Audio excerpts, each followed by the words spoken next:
Comenzamos Quienes Quieren a través de Diamante FM 98.7 TNU. Gustavo Vanescayan, que le habla de salud. Gracias una vez más. Junto a nosotros compartiendo este programa el día de hoy. Recibimos al ministro interino de Economía y Finanzas, contador Pablo Ferreri. Gracias por estar en Quienes Quieren. Muy buenas noches, es un placer estar contigo, Gustavo, en este primer programa juntos este año. Seguramente habrá otros, en un año que va a estar cargado por temas económicos, pero también políticos y electorales. Comenzó el año con una noticia no muy agradable y otra agradable para Uruguay, y es que el turismo bajó cerca de un 30%, por lo menos la primera quincena, que es la clave del verano, que es donde se juegan los recursos más importantes, y eso obviamente influye en las cuentas nacionales, pero una de cal y una de arena. Uruguay esta semana emitió deuda, o sea, salió a pedir crédito al exterior, y buscando 850 millones de dólares, aparecieron ofertas por más de 6.500 millones de dólares, o sea, había mucho interés en comprar deuda uruguaya a 2023, o sea, muchos años por delante. ¿Cómo hace este balance para decir, arrancamos bien el año o lo del turismo complica más que la emisión de deuda positiva que tuvimos? Bueno, son cosas diferentes, pero que hacen al contexto, como tú decías. En el caso de la merma del turismo, el 30% es de argentinos, el global es un poco menos, porque hubo más chilenos, más brasileños, pero obviamente el grueso del turismo es el argentino, lo cual era perfectamente esperable. Se conocieron los datos de inflación del año 2018 de Argentina, una inflación casi del 50%, la más alta de los últimos 27 años, casi el triple o más del triple de lo que estaba previsto al inicio del año pasado. Eso genera un contexto económico muy complejo para el hermano país, que ojalá pueda ir retomando una senda de crecimiento, pero hacía muy complicado mantener los niveles del año anterior, que por otro lado había sido récord histórico. Entonces, ese 30% menos, son menos turistas, es menos gasto en el Uruguay. También vale la pena decir que es un 30% menos comparado con la temporada récord en la historia del Uruguay. Entonces, yo creo que estamos frente a una temporada no tan buena, pero que en términos históricos no es una mala temporada. No impacta tanto en las cuentas. No, hay que ver cómo termina. Recién estamos en la primera quincena. Si bien es la más fuerte, hay que ver qué pasa con el resto de la temporada. Obviamente tiene un impacto. Ojalá que sea lo más moderado posible. Pero allí se hicieron muchos esfuerzos, se volvieron a poner beneficios para los turistas que consumen en el Uruguay, devolviéndole la totalidad del IVA. Los comerciantes en líneas generales también tuvieron una oferta de servicios a precios relativamente razonables, más allá de algún caso que hubo, como fue más público lo de los supermercados. Hubo esfuerzos de todas las partes, pero bueno, con esos números de la realidad argentina era muy difícil que se mantuviera el récord histórico, ¿no? Así que bueno, por ese lado iremos viendo cómo va avanzando la temporada. Y en segundo lugar, lo que tú decías, una emisión de Uruguay que ratifica la confianza que el mundo tiene en nuestro país. La palabra clave es la confianza. Cuando uno oferta una determinada cantidad de bonos, una emisión de determinado valor, y la demanda quintuplica a la oferta, es porque hay una señal fortísima de confianza.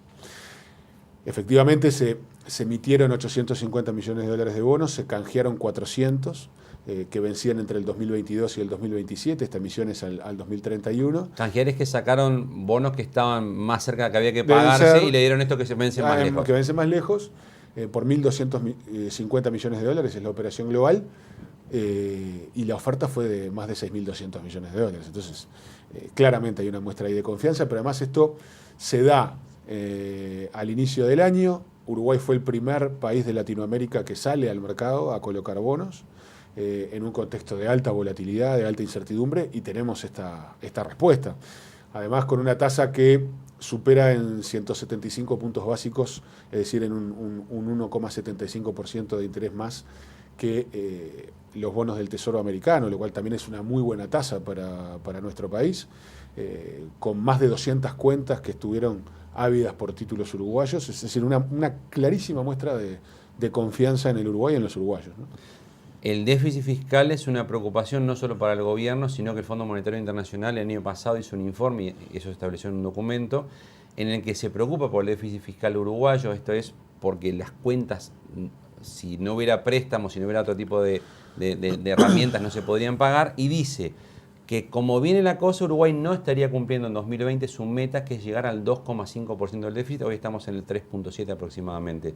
¿Coincide con el Fondo Monetario que no estaríamos llegando si no hacemos otras cosas a esta meta? No, bueno, Uruguay está haciendo esfuerzos para reducir su déficit fiscal, está en una trayectoria descendente, pero a menor ritmo de lo que nosotros hubiéramos deseado, y lo hemos dicho en estos últimos años. Una de las principales, si no la principal preocupación macroeconómica en estos momentos, junto con el empleo, es el déficit fiscal, y por lo tanto yo quiero recordar la rendición de cuentas del año pasado, que es la rendición que se presenta en año preelectoral, la última que tiene gastos del periodo de gobierno.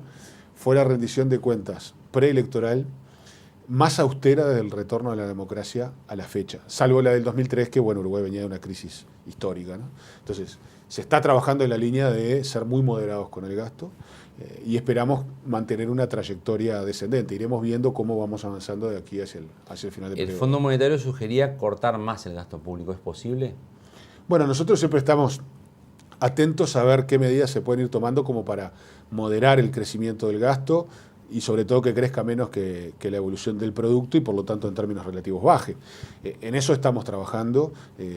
Hay muchas variables que tener en cuenta, pero también hay que tener en cuenta que hay gastos comprometidos. Una parte enorme del gasto público uruguayo, la enorme mayoría, es un gasto endógeno, es decir, que crece más allá de las definiciones discrecionales del Ministerio de Economía. Pasividades y salarios. Pasividades eso no y lo salarios, eso no se puede tocar. Los ajustes, las indexaciones, en el caso de las pasividades, están dadas por la Constitución de la República. Entonces, ahí hay una parte de gasto duro que es más difícil de moderar, ¿no? Tiene que bajar cerca de un 1% en un año, porque 2020 es el año que viene. ¿Llegan a cumplir con la meta del 2,5%? Bueno, nosotros estamos trabajando para que esa trayectoria sea lo más descendente posible. Yo no quiero hacer ahora el juego de la copa o de la bola de cristal, pero lo más importante es el compromiso del gobierno de trabajar para mantener una trayectoria. Pero difícil económicamente en un año bajar un 1% de déficit es medio complicado. Bueno, hay que trabajar. Es como los de la rapiña, bajar de acá un año el 30% de la rapiña también sería muy complicado. O sea, ¿el déficit sería un paralelismo con esto? No, a mí no me gustaría. Entre déficit y rapiñas es difícil hacer un paralelismo, Gustavo, sino que en el Pero caso. son temas difíciles los dos. En el caso de la macroeconomía hay que trabajar mucho para que la trayectoria sea descendente. Cuanto más descendente, mejor. Es un tema que nos preocupa y nos ocupa. Pero no apostaría, no jugaría algo que sí o sí llega al 2,5% del año que viene. Yo por convicciones personales nunca apuesto. ¿Es biológicamente optimista o no? Como buen peñarolense, sí. ¿Eso sí? Sí, claro. ¿Y piensa que llega al tricampeonato? El tricampeonato es un hecho, hay que ir por la sexta, Libertadores. Al 2,5% no lo ve como un hecho entonces. Bueno, reitero, hay que trabajar y lo importante es que la trayectoria sea descendente. Usted al principio de la nota hablaba de los números de Argentina, una inflación muy alta, un déficit fiscal muy alto, o sea, valores muy distintos a los que obviamente Uruguay tiene. Si en Uruguay ganara la oposición hoy, encabezada por ejemplo por el Partido Nacional, ¿pasaría lo mismo? No, yo primero, no me gusta hacer futurología, lo dije en una pregunta anterior, no lo voy a hacer en esta, pero además creo en una forma de hacer política donde prime o uno pueda ganarle a los adversarios, no hay enemigos, a los adversarios, porque su propuesta es mejor, no porque la de los otros es peor o porque avisoremos cataclismas o desastres si gana uno o el otro. Creo, o sea, si gana la oposición no es un desastre para usted. No, yo no digo, no quiero hacer futurología, pero lo que sí quiero decir es que vamos a entrar en un año electoral donde además las redes sociales van a jugar un papel muy importante. Van a haber enchastros, fake news, todo un ambiente raro a la orden del día. Y por lo tanto creo que desde el sistema político no debemos contribuir a eso. Y creo que sí debemos hacer un esfuerzo muy importante, cada partido, por presentar su propuesta y convencer a la gente de que lo que hacemos es mejor o lo que proponemos es mejor que lo que proponen los otros. ¿Usted no otros? coincide con algunos de sus compañeros que dicen que si el Frente Amplio no gana, las conquistas sociales se van todas para atrás? No, yo no estoy diciendo eso. Lo que yo estoy diciendo es que creo que la forma de encarar la campaña es decir que nuestro proyecto político es el mejor. Y explicar por qué pensamos eso, no es un eslogan. ¿Usted no tiene miedo que gane la oposición en Uruguay? ¿No vería un desastre, un cataclismo? ¿No pasaría cosas de esas? No, yo no quiero decir ni que va a ser ni bueno ni malo. Yo lo que estoy convencido de que la propuesta del Frente Amplio es la mejor. ¿Por qué?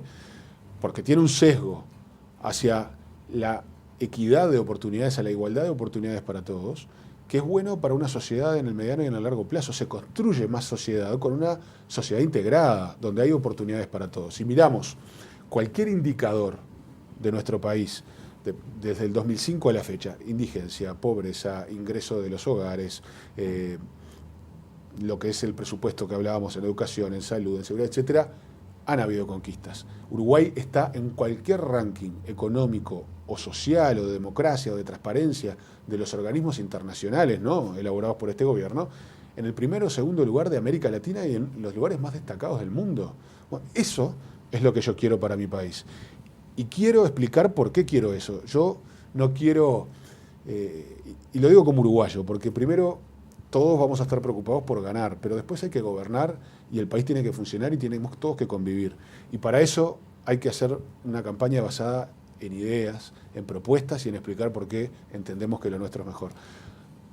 Y no quiero solo decirlo, quiero practicarlo. El año pasado en Argentina se dio un salto muy grande del dólar, empezó el año en 20 y terminó prácticamente en 40.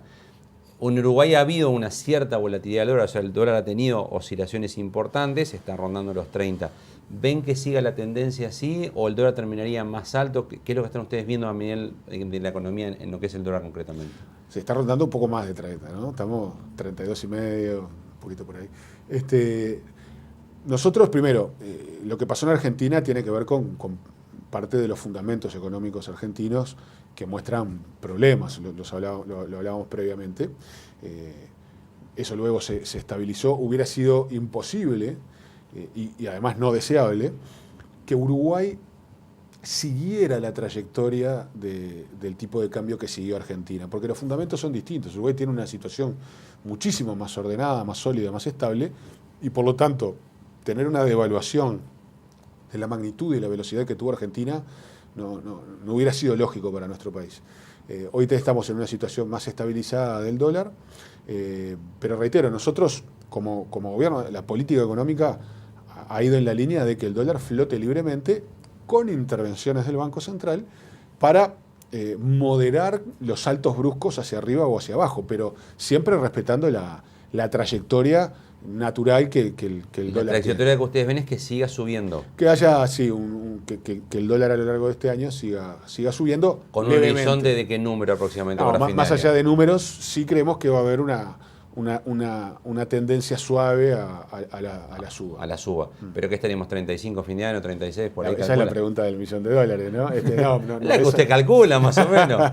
No, bueno, tenemos algunas previsiones, pero reitero, ¿la previsión en qué número está más o menos? Reitero, más allá de número, porque creo que eso no es lo importante. ¿La 40 no está? No creo. Por eso, estamos 35, 36 por ahí. Una trayectoria suave, entendemos que son valores menores, pero reitero, lo importante no es...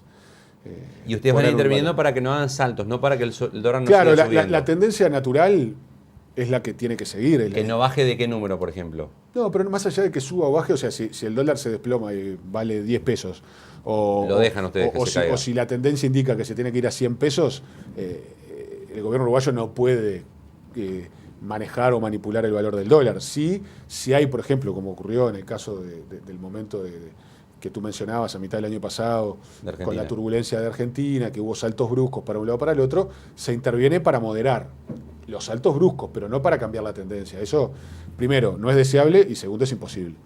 ¿Le invito a una pausa? ¿Cómo no? Continuamos a partir de la misma ¿Quién es quién? Con el ministro interino de Economía y Finanzas, contador Pablo Ferreri. Le recordamos, como siempre, que el horario principal de emisión de nuestro programa son los días jueves, 23 horas a través de Diamante FM 98.7 y TNU. Pausa y continuamos en ¿Quién es quién?